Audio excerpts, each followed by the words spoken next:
ಕಟುಕ ಮತ್ತು ಧಾನ್ಯ ವ್ಯಾಪಾರಿ.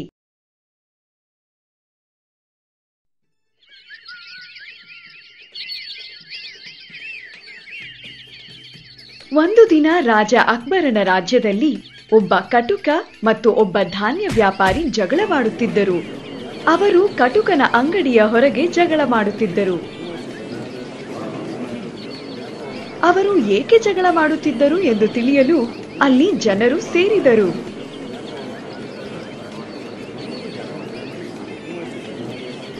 ಇವನು ನನ್ನ ಹಣದ ಚೀಲವನ್ನು ಕದ್ದಿದ್ದಾನೆ ಎಂದು ಕಟುಕನು ಕೋಪದಿಂದ ಕಿರುಚಿದನು. ಇಲ್ಲ, ಇದು ನನ್ನ ಚೀಲ. ಇದನ್ನು ಕಟುಕನು ಕದಿಯಲು ಪ್ರಯತ್ನಪಟ್ಟನು.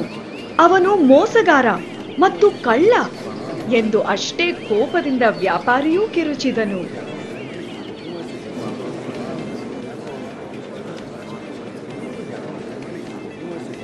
ಕೊನೆಗೆ ಗುಂಪಿನಲ್ಲಿ ಇದ್ದವರಲ್ಲಿ ಒಬ್ಬನು ಹೀಗೆ ಹೇಳಿದನು, ವಾದ ಮಾಡಬೇಡಿ, ನಿಮ್ಮಿಬ್ಬರಲ್ಲಿ ಯಾರು ಸರಿ ಎಂದು ಬೀರ್ಬಲನೇ ನಿರ್ಧಾರ ಮಾಡಲಿ.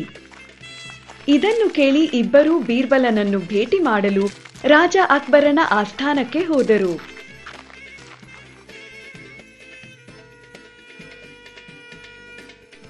ಆಸ್ಥಾನದಲ್ಲಿ ಕಟುಕನು ಅವನ ಕಥೆಯನ್ನು ಮತ್ತೆ ಹೇಳಿದನು. ನಾನು ವ್ಯಾಪಾರಿಗೆ ಚಿಲ್ಲರೆ ಕೊಡಲು ಹಣದ ಚೀಲವನ್ನು ತೆಗೆದೆ. ಆದರೆ ಅವನು ಅದನ್ನು ನನ್ನ ಕೈಯಿಂದ ಕಿತ್ತುಕೊಂಡನು. ನಾನು ಬಡವ. ಈ ಚೀಲದಲ್ಲಿ ಇರುವ ಹಣ ಬಿಟ್ಟು ನನ್ನ ಬಳಿ ಬೇರೇನೂ ಇಲ್ಲ ಎಂದು ಹೇಳಿದನು.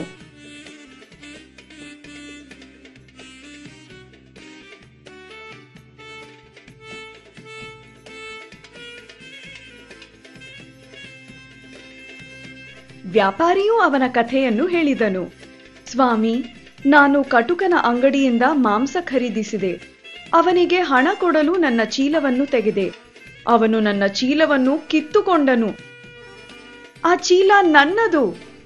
ನಾನು ಆಣೆ ಮಾಡಿ ಹೇಳುತ್ತೇನೆ, ನಾನು ಕಳ್ಳನಲ್ಲ ಎಂದು ಬೇಡಿಕೊಂಡನು. ಬೀರ್ಬಲನು ಇಬ್ಬರ ಕಥೆಯನ್ನು ಗಮನವಿಟ್ಟು ಕೇಳಿದನು. ಇದೊಂದು ವಿಚಿತ್ರ ಕಥೆ. ನಾನು ಒಮ್ಮೆ ಈ ಚೀಲವನ್ನು ನೋಡಲೇ ಎಂದು ಕೇಳಿದನು. ಎಲ್ಲರೂ ಕುತೂಹಲದಿಂದ ಬೀರ್ಬಲನು ಚೀಲವನ್ನು ಪರೀಕ್ಷಿಸುವುದನ್ನು ನೋಡಿದರು. ಅವನು ಚೀಲದ ಪ್ರತಿ ಭಾಗವನ್ನು ಮತ್ತು ಪ್ರತಿಯೊಂದು ಹೊಲಿಗೆಯನ್ನು ಗಮನವಿಟ್ಟು ನೋಡಿದನು. ಅವನು ಅದರ ಒಳಭಾಗವನ್ನು ಮೂಸಿ ನೋಡಿದನು. ಅವನು ಅದರಿಂದ ಪ್ರತಿ ನಾಣ್ಯವನ್ನು ಹೊರಗೆ ತೆಗೆದು ಪರೀಕ್ಷಿಸಿದನು. ಎಲ್ಲರೂ ಅವನ ನಿರ್ಧಾರಕ್ಕೆ ಕಾತುರದಿಂದ ಕಾಯುತ್ತಿದ್ದರು.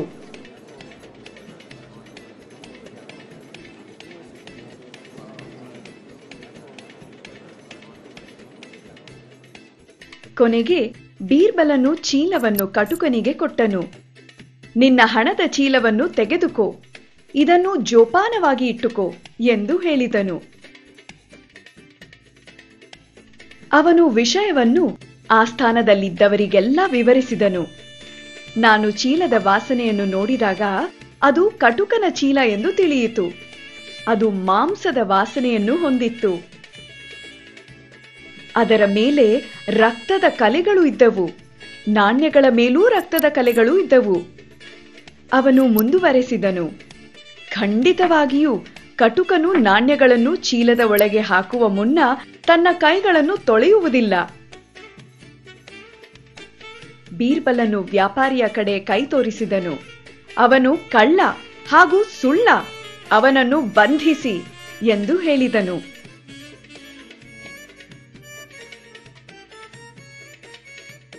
ವ್ಯಾಪಾರಿಯು ಕ್ಷಮೆ ಬೇಡಿದನು. ಆದರೆ ಅವನ ಬೇಡಿಕೆ ಫಲಿಸಲಿಲ್ಲ. ಕಟುಕನು ಬೀರ್ಬಲನಿಗೆ ಧನ್ಯವಾದಗಳನ್ನು ತಿಳಿಸಿದನು. ಮತ್ತೊಮ್ಮೆ ಎಲ್ಲರೂ ಬೀರ್ಬಲನ ಬುದ್ಧಿವಂತಿಕೆಯನ್ನು ಕಂಡು ಬೆರಗಾದರು.